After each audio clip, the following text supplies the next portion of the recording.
Hey bookworms, and welcome back to Get Me a Library. So today I'm doing a book review on the book Skyward by Brandon Sanderson.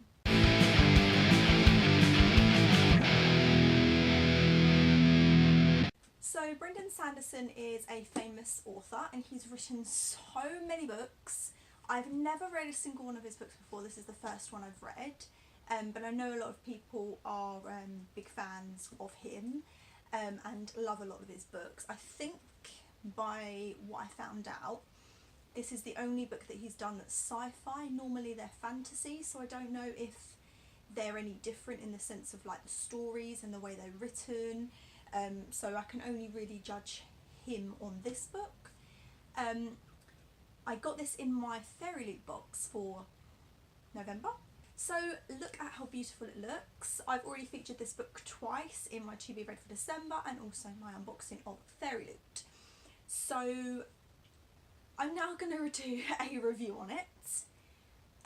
I finished this book last night. I read it in 2 days because I was doing the Fairy Loot read along and I kind of thought, you know what, let's just finish this book. Let's just see if I can get it done, and I couldn't be bothered to wait for another day and so on because I really want to get on with my to be read list, and I felt that if this takes me like a week to read, but actually I can do it in 2 days, and let's just do it. Okay, so I'm going to tell you a little bit of what it's about just in case you guys are watching this and you've never heard of this book, or you have heard of this book and you just need a refresh. So Spensa's world has been under fire for hundreds of years.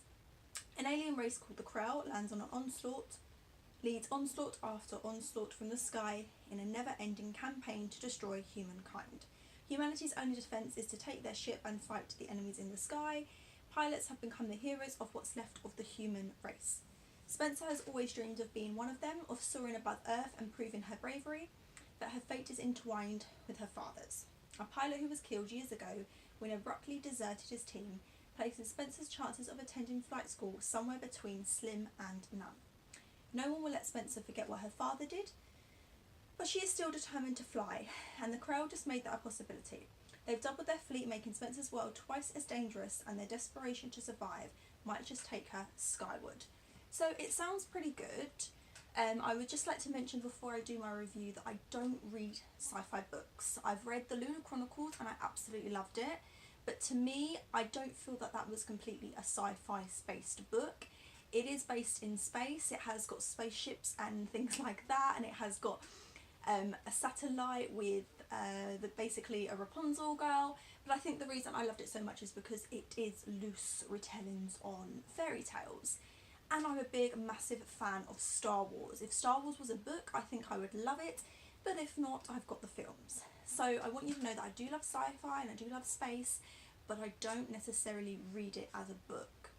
However, my review is me forgetting all of that. I mean, I've read the book.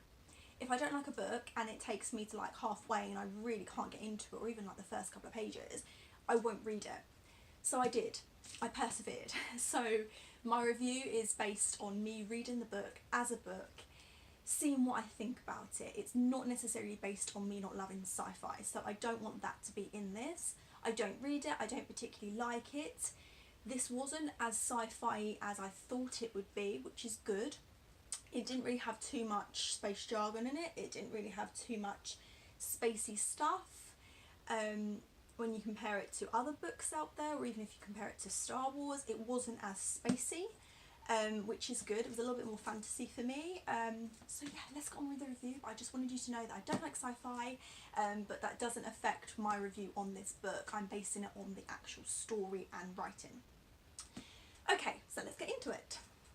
So Skyward is about a girl called Spensa, and she's dreamed of being a pilot all her life. So her father is this pilot as well, and he's a really, really good, talented flyer. He's a great pilot, he's played his part in all these battles, and although, which we'll get to in a little bit, the Krell, they basically always win because they've kept Spensa's, group and all the humans where they are. They've never left this planet, so they've won, but they don't always win every battle. Okay, which we do sort of find out later on as to why, but yeah, they basically are better than the humans, but the humans are really good.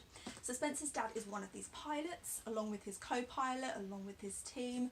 They are pretty badass.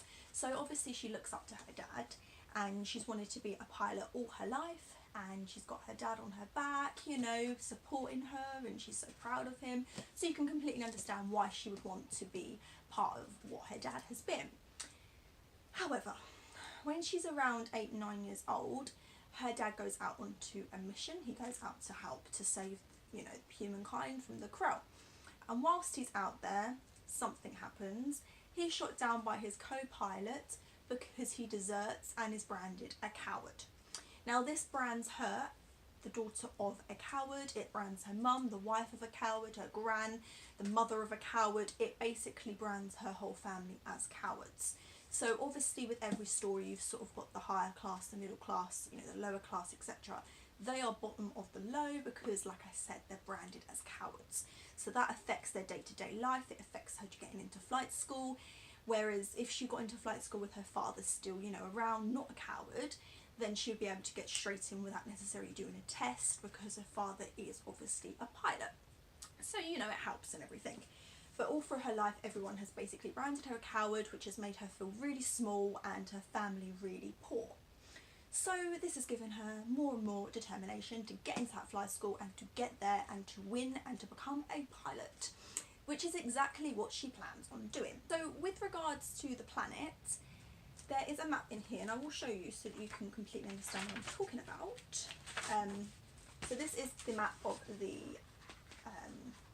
world. So up here we have the altar base, which is up here, and this is where the flight school is, and this is where all the sort of like flight stuff happens with the pilots, etc. And then you have these two lifts. You have the private lift and you have the public elevator. So the private is obviously for the rich people, which is where she probably would have been if her father wasn't a coward. And then you've got the public elevator where she would go down to, I wouldn't say the slums, but it's not really very rich area. And this is what it looks like. So this is where all the human race basically live, all here. This is mainly where the city is, and these are like the private quarters and etc. And then you have Spensa's cave just up here, which is where she used to hang out with her father, which is where most of the story actually takes place when you're not in the flight school. So in regards to the actual planet, it doesn't necessarily have a name unless I've missed this part. If I have, then I apologise, there is a name for it. But other than that, we don't exactly know where this planet is. I am assuming that it's nowhere near Earth. I don't even think Earth exists in this book. Maybe it's made up, or maybe it is like, you know, Star Wars kind of thing where there isn't necessarily an Earth. There's a planet where humans are, you know, do reside and they are from. But I don't know if she's from Earth or if this is just, you know, made up. So there's a planet where they live. Now they can't actually leave this planet because the Krell are there. We don't ever see what the Krell look like. So it's all sort of a mystery. They could be aliens, they could be humans. Like nobody actually knows what the Krell looks like. And they come down, and the flight school, you know, all the pilots, whatever, go up and they fight and they basically destroy each other and win, lose, whatever. And the Krell then go off back into wherever they're from. But nobody knows where they are. It's like when we're trying to find the planets. No one knows what is actually there. And the Krell don't basically let them leave. So Spensa goes to flight school. She learns how to be a pilot. There's a long process for her to actually get into this flight school. Whereas, like I said, a lot of other people just, you know, do a test, pass a test, go in. Or it's, you know, hey, my dad was a pilot, here's my little pin. Or here's my dad's pin, and I can then go straight into the flight school. Whereas Spensa has to really work hard to get into the flight school. But this is a spoiler, but it's only a tiny spoiler because otherwise what would be the point in this book? We can see what this book is about, so reading between the lines, she's obviously going to be able to do something. I mean, maybe that is a spoiler. But anyway, so she gets in and she gets into the flight school, and that is where the story starts to unravel itself. We then meet the talking spaceship. The only reason I'm telling you this is because in Fairylit they did reveal that is a talking spaceship, and I don't know if a lot of other things have seen it. I have seen other reviews where people have given no spoilers, but they have mentioned this spaceship, so I'm sort of telling you that as well, just to let you know there is something else in this book. So I'm going to give you my opinion on this book now. I feel like I've told you what it's about without actually revealing too much, because to be honest this book doesn't really reveal anything until the last page or two, and even then there is more because I know there's going to be another book. I didn't really like this book, so this is a big unpopular opinion because I know a lot of people love Brandon Sanderson, and I know that on Goodreads he's got loads and loads of 5-star, 4-star reviews. I just can't rate it more than a 2.5 really. It's not necessarily because of the sci-fi thing, because that's why I've asked you to forget that I don't like sci-fi books. You need to forget that because I didn't read it as a sci-fi book. I knew it was sci-fi, but I didn't read it as a sci-fi book. I read it as a book and I have to admit his writing is really good, and I don't think I would have continued to have read it if his writing wasn't very good. I just personally don't think the story was as good as it could have been. I think there's so much hype with this book because it's Brandon. I think there's so much hype because the cover's beautiful and the story sounds good. I just think there's a lot of hype for a story that I don't think was as good as it could have been. I'm sorry, I really don't want anyone to be annoyed, but I couldn't get into it. I read it, but I just could not get into it.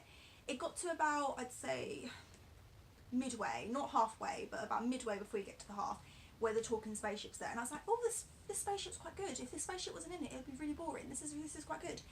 And then it gets on a little bit further, and the spaceship gets on a little bit more, and she manages to, you know, interact with the spaceship more, and I was like, this is quite good.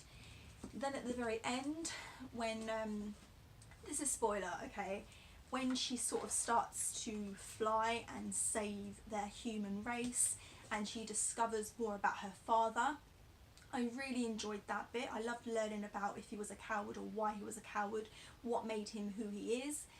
I loved learning about that. I think if that wasn't in it, it wouldn't have been good. But other than that, I just think the story, it didn't make any sense to me whatsoever. There's humans living on a planet that are basically made to keep there, okay, have to stay there, they cannot leave because the Krell are stopping them. Nobody knows who the Krell are, they even say this in the book. Nobody even knows who they're fighting or why they're fighting them, that's even in the book. And then when you do finally find out a little bit about them, you're like, wow, is that it? Is that it? And I have heard a lot of other reviews as well say that the battle scene at the end was just like, okay. But then, I don't know, I mean, I didn't find it as very spacey. I didn't feel like we saw much of their planet. We didn't see anything about the Krell, or whatever. We didn't see anything about that. Spensa was really cool. She had a really good opinion. She was unapologetic. The other characters in there, I didn't like the one that was called Jerkface all the time. I think that was a bit rude after a while. I was like, Jerkface, okay. But yeah, I just think the story wasn't as good as it could have been. It didn't make much sense to me. It was very standard. When I read a book, I imagine I'm either that character or I imagine I'm in that world watching them. When I read that book, The Fandom, by Anna Dale, I was literally not a character necessarily, but I was reading that book like I was on top watching everybody play themselves out. When I've read things like A Court of Thorns and Roses, when I think things like Harry Potter, I'm Harry, I'm, you know, Feyre, I'm Rysand, I'm all these characters that I'm reading about. I become them. Even if the character is Professor Snape, I'm still him.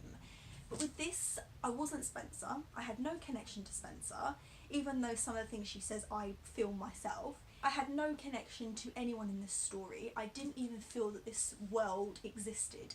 I probably only imagined a few things when perhaps I was flying. I could imagine what they were doing and things like that, but I just didn't feel a part of this book, and I think that was the problem.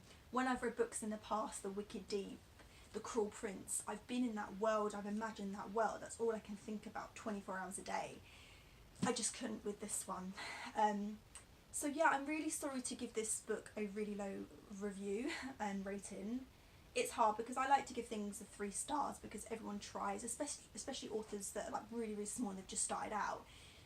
But it's got nothing to do with who Brandon Sanderson is, because don't hate, I didn't even know who he was before this book. So it's got nothing to do with that. I just think there's a lot of hype over a book that could have been 1,000 times better. But yeah, leave any questions down below, please. Please like this video if you like sci-fi books. Please like this video if you like these sprayed edges, because these are really cool. Thank you guys for watching my book review on Skyward by Brandon Sanderson. I hope you enjoyed it, and I'll see you guys soon. Bye!